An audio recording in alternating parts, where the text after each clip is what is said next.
Hello everyone, welcome back to my channel. Today we are discuss about concrete technology और introduction to concrete technology. आज हम देखेंगे कि concrete technology क्या होती है, कंक्रीट क्या होता है, कंक्रीट कैसे बनता है और इसके क्या यूजेस है और कैसे और कहाँ पे यूज़ किया जाता है। तो हम बेसिकली इसका पूरा कंक्रीट टेक्नोलॉजी का इंट्रो देख लेते हैं कि कंक्रीट होता क्या है। तो कंक्रीट वर्ड जो है it is come from Latin word concretus which means solid. Okay, it is invented by Joseph Monier, जो कि फ्रांस के एक वो पर्सन थे। आज के टाइम पे कंक्रीट का जो यूज़ है ना कंस्ट्रक्शन वर्क में वो बहुत ज़्यादा होता है, बिकॉज फॉर कंस्ट्रक्शन वर्क एक हमें सॉलिड हार्ड प्रोडक्ट की नीड होती है जो ईजिली अवेलेबल हो, थोड़ा सस्ता हो, टिकाऊ हो, एक्सेट्रा। तो कंक्रीट जो है ना, कंक्रीट बनाने के लिए हमें बस 4 मटेरियल का यूज़ करने की ज़रूरत होती है। 4 मटेरियल के यूज़ से हम कंक्रीट बनाते हैं। पहला हमारा binding material. Binding material 2 type के होते हैं, लाइम और second is cement. Second is fine aggregate. Fine aggregate हमारे होते हैं sand. Third is coarse aggregate. Coarse aggregate हमारे होते हैं crushed rocks and gravels. And fourth is water. ठीक है, तो अगर रिक्वायरमेंट है तो इनमें कुछ एडमिक्सचर्स भी हम ऐड करते हैं, लाइक आयरन ऑक्साइड, कोल ऐश, कैल्शियम एक्सेट्रा। इन एडमिक्सचर्स से कंक्रीट की वर्केबिलिटी को बढ़ाया जा सकता है। अगर हम बाइंडिंग मटेरियल सीमेंट यूज़ करते हैं तो उसको सीमेंट कंक्रीट कहते हैं, और अगर हम बाइंडिंग मटेरियल लाइम यूज़ करते हैं तो उसको हम लाइम कंक्रीट कहते हैं। इन सब मटेरियल्स को मिक्स करने के कुछ टाइम बाद इसमें कुछ केमिकल रिएक्शंस होते हैं, एंड उस केमिकल रिएक्शंस की वजह से वो कंक्रीट सॉलिड मास में कन्वर्ट हो जाते हैं। ठीक है, इसको सेटिंग टाइम भी कहा जाता है। जो सेटिंग टाइम होता है ना वो डिपेंड करता है उस कंस्ट्रक्शन एरिया के ऊपर कि वहाँ का टेम्परेचर कितना है। तो जो सेटिंग टाइम है उसको हम 3 फेज़ में डिवाइड करते हैं। पहला होता है हमारा time of initial set. Time of initial set में क्या होता है, कंक्रीट जो है वो अपनी प्लास्टिसिटी इसमें डिक्रीज़ करता है। ठीक है, जिसमें उसको 30 to 60 मिनट लगते हैं। दूसरा स्टेप है हमारा फाइनल सेट। फाइनल सेट में हमारा क्या होता है, इस फेज़ में कंक्रीट जो है वो सॉफ्ट सॉलिड में कन्वर्ट होना स्टार्ट हो जाता है विदाउट सरफेस हार्डनेस। इसके लिए उसको 5 से 10 आवर लग जाते हैं। थर्ड फेज हमारा होता है कंक्रीट की हार्डनेस एंड स्ट्रेंथ दोनों इंक्रीज़ होती है इसमें। मतलब स्टार्टिंग टाइम में ये प्रोसेस जल्दी होता है, इसको कंप्लीट होने में अप्रोक्स 1 मंथ का टाइम लग जाता है।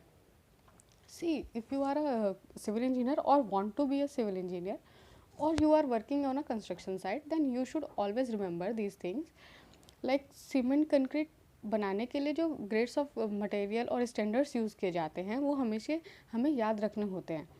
ठीक है, एंड ये स्टैंडर्ड्स हर कंट्री में डिफरेंट कंट्रीज़ में डिफरेंट होते हैं। Like in India IS code 456/2000 permit किया जाता है कंक्रीट वर्क के लिए। इस IS कोड का लिंक मैं आपको नीचे डिस्क्रिप्शन बॉक्स में दे दूँगी, अगर आपको वहाँ से डाउनलोड करके देखना हो तो आप देख सकते हैं। Now let we discuss about some basic information about concrete. Like cement concrete के लिए जो पोर्टलैंड सीमेंट का यूज़ किया जाता है, जो हमारे सीमेंट कंक्रीट हम बनाते हैं उसके लिए हमें हमारा पोर्टलैंड सीमेंट का यूज़ होता है। ये पोर्टलैंड सीमेंट जो होते हैं वो डिफरेंट टाइप्स के होते हैं, बेसिकली 7 टाइप के होते हैं। तो क्या क्या होते हैं, फर्स्ट होता है हमारा ordinary Portland cement. Ordinary Portland cement के 3 ग्रेड्स होते हैं, 33, 43 एंड 53। ठीक है, सेकंड हमारा होता है पोर्टलैंड पोजोलोना सीमेंट। उसमें क्या होता है, इसके 2 टाइप्स होते हैं, फ्लाई ऐश बेस्ड होता है और दूसरा हमारा कैल्सीनाइट कैल्सीटेड क्ले बेस्ड होता है। थर्ड हमारा होता है rapid hardening Portland cement. Fourth Portland slag cement. Fifth is sulphate resisting Portland cement. Six is hydrophobic cement and seventh is low heat Portland cement.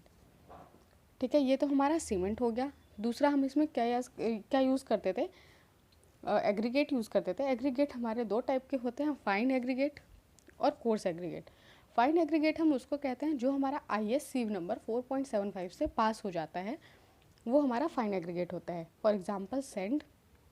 और कोर्स एग्रीगेट जो होते हैं ये हमारे IS सीव नंबर जो 4.75 से पास नहीं होते हैं उनको हम कोर्स एग्रीगेट कहते हैं, जैसे कि gravel, crust rocks. Okay, now third is admixtures. Admixtures हमने अभी देखा था कि क्या करता है, एडमिक्सचर्स का काम होता है कंक्रीट की वर्केबिलिटी को बढ़ाना। तो एडमिक्सचर्स होते कौन कौन से हैं, alum, barium oxide, iron oxide, potassium chloride, zinc, chromate, lime etcetera. किसी भी कंस्ट्रक्शन वर्क के लिए अलग अलग जगह पे अलग अलग स्ट्रेंथ ग्रेड ऑफ कंक्रीट का यूज़ किया जाता है, ठीक है। IS कोड 456/2000 में कंक्रीट के बहुत सारे ग्रेड्स स्पेसिफाइड हैं, M10 से लेके M80 तक। तो क्या क्या ग्रेड हैं वो, M10, M15, M20, M25, ये सारे ग्रेड्स मतलब अवेलेबल हैं IS कोड 456/2000 में, जो कंक्रीट के लिए है। अब स्ट्रेंथ के अकॉर्डिंग इनको 3 ग्रुप्स में डिवाइड किया जाता है, मतलब इन कंक्रीट्स को, ग्रेड ऑफ कंक्रीट्स को स्ट्रेंथ के अकॉर्डिंग 3 ग्रुप में डिवाइड किया जाता है।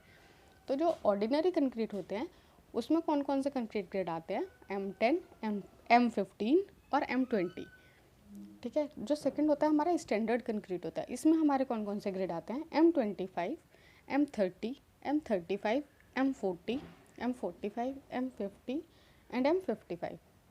Now third is high strength concrete. High strength concrete में हमारा M60, M65, M70 and M75 आते हैं।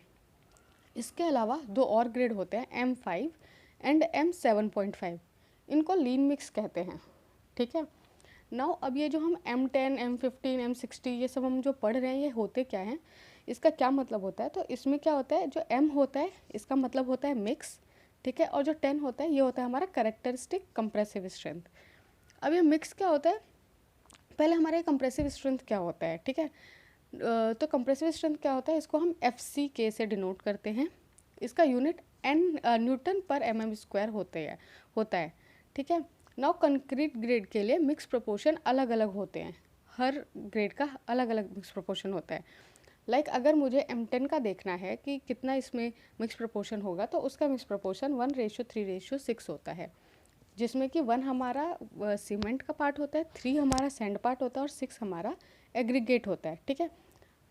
इन सबको वाटर के साथ मिक्स करके एक क्यूब मोल्ड की हेल्प से 150 mm³ का एक क्यूब होता है बनाते हैं, एंड देन इसको हम टेस्ट करते हैं कंप्रेशन टेस्टिंग मशीन में। तो इसका जो कंप्रेसिव स्ट्रेंथ होता है वो हमारा 10 न्यूटन पर mm आना चाहिए M10 के लिए, ठीक है। ये जो हमारे मिक्स के प्रोपोर्शन है, मिक्स प्रोपोर्शन जो है ये M के लिए, तो वो हमारा IS कोड में अवेलेबल होता है। Thank you for watching this video. I hope you like this. Please do like, subscribe and share with your friends.